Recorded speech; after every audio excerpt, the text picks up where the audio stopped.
নমস্কার বন্ধুরা, Jeet blog and kitchen থেকে সবাইকে স্বাগত। তো ঠান্ডা তো ভালোই পড়ছে, সব জায়গায় খুব সুন্দর ঠান্ডা পড়ছে। আর ঠান্ডা দিনে ঠান্ডা না বলে ভালো লাগে না। আর ভিডিওটা এখান থেকে শুরু করব। আর আমাদের ভিডিওতে সাবস্ক্রাইব করবেন অবশ্যই দরকার, লাইক শেয়ার, ফেসবুকে ফলো করবেন। তো আজকে বানাবো হচ্ছে খিচুড়ি। সবাই বানায় এখন খিচুড়ি, ঠান্ডা বলে খিচুড়ি বানায় বা বৃষ্টি হলো খিচুড়ি বানায়। তো আজকে আমি নতুন একটা আইটেম করবো, গোবিন্দভোগ চাল দিয়ে একটা মার মার টাইপের কিচেন দিয়ে আপনার মুরগির মাংস দিয়ে তো বানাবো। এটা সঙ্গে পালং শাকও থাকবে। এটা খুব সুস্বাদু খাওয়া। আর বিশেষভাবে যাদের মুখে রুচি নেই তাদের এটা খেলে একদম রুচি আসবে, একদম শিওর। আমি একদম শিওর দিয়ে বলতেছি। তো এটা হচ্ছে গোবিন্দভোগ চাল। এখানে চাল নিচ্ছি হচ্ছে 300 গ্রাম, আর চিকেন আছে 400 গ্রামের মতন, আর পালং শাক আছে 200 গ্রামের মতন। তো এটা দিয়ে একটা মার টাইপের একটা চিকেন দিয়ে বানাবো। তো দেখি এটা শুরু করি।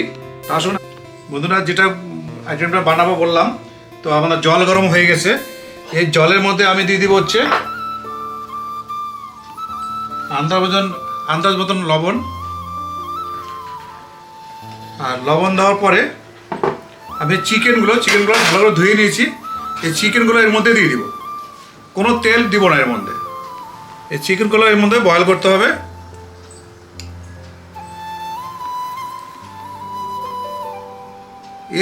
এই জলটার মধ্যেই চিকেনটা তুলে ফেলবো, তারপরে এই জলের মধ্যে আমি চালটা দিব। এটা হেলদি খাবার। এর মধ্যে কোনো তেল মশলা কিচ্ছু পড়বে না। নুন দিব আর হচ্ছে বাটার দিয়ে করবো এটা। পুরো ভিডিওটা দেখবেন প্রথম থেকে, তাহলে বুঝতে পারবেন এটা কীভাবে বানাচ্ছি আমি। বন্ধুরা, পালং শাকগুলো এইভাবে কেটে নিতে লাগবে।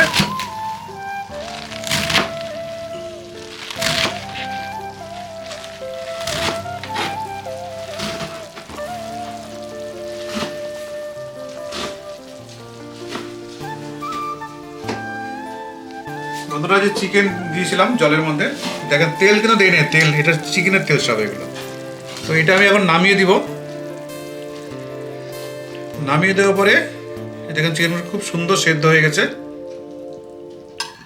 আমি একটু তেল দিই না, কিন্তু শুধু নুন দিয়েছিলাম অল্প। এটা তুলে নিব এখন। আমরা চিকেনটা যার মধ্যে সেদ্ধ করছিলাম সেই জলটাই, অন্য আমি কোনো জল দিয়ে নেই। এই জলের মধ্যেই আমি হচ্ছে এই গোবিন্দভোগ চালগুলো দিয়ে দিব।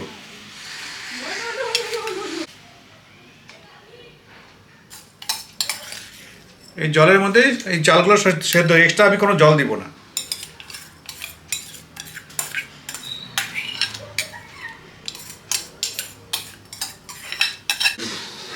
বন্ধুরা, এটা চালটা অর্ধেকের বেশি বয়েল হয়ে গেছে।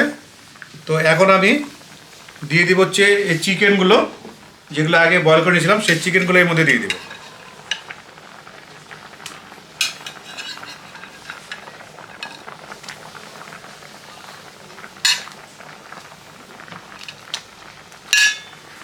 এই চিকেনগুলো দিয়ে দিলাম। আর পালং শাক আমি কেটে নিয়েছি, সুন্দর করে ধুয়ে কেটে নিয়েছি। এই পালং শাকগুলো দিয়ে দেবো এর মধ্যে।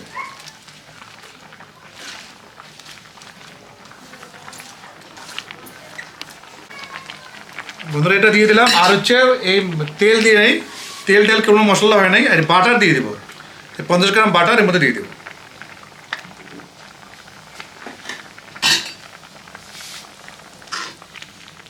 এটা সুন্দর করে এখন নাড়াতে হবে আস্তে আস্তে করে।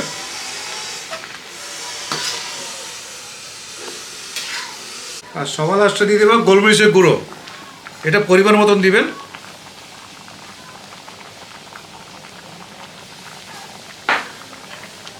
এটা এখন আস্তে আস্তে জাল দিতে হবে।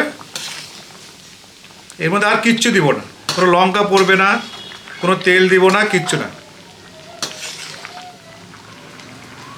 পুরোটাই হেলদি খাবার, সবাই খেতে পারবে। বন্ধুরা, এটা হয়ে গেছে, এটা সম্পূর্ণ কমপ্লিট হয়ে গেছে। আমি আঁচটা নিভিয়ে দিয়েছি, আঁচ নাই এখন। আঁচটা নিভিয়ে এটা আমি 10 থেকে 15 মিনিট ঢেকে রাখবো। বন্ধুরা, 15 মিনিট ঢেকে নিচ্ছি। এটা এখন তুলে দিব ঢাকনাটা। দেখুন খুব সুন্দর হচ্ছে। এই দেখুন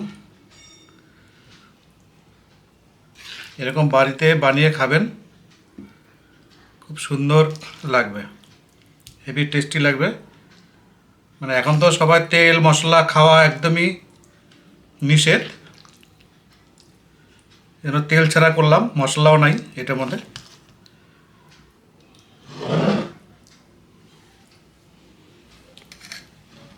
দারুণ হচ্ছে, দারুণ।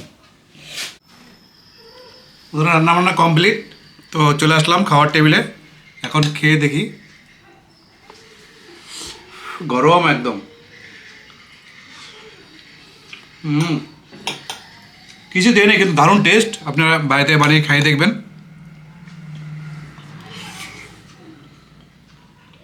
দেখুন চিকেনটা, দেখুন চিকেন একদম গলে গেছে, চামচ দিয়ে এরকম হয়ে গেছে চিকেন, যেহেতু একদম গলে গেছে। এটাও খেয়ে দেখি।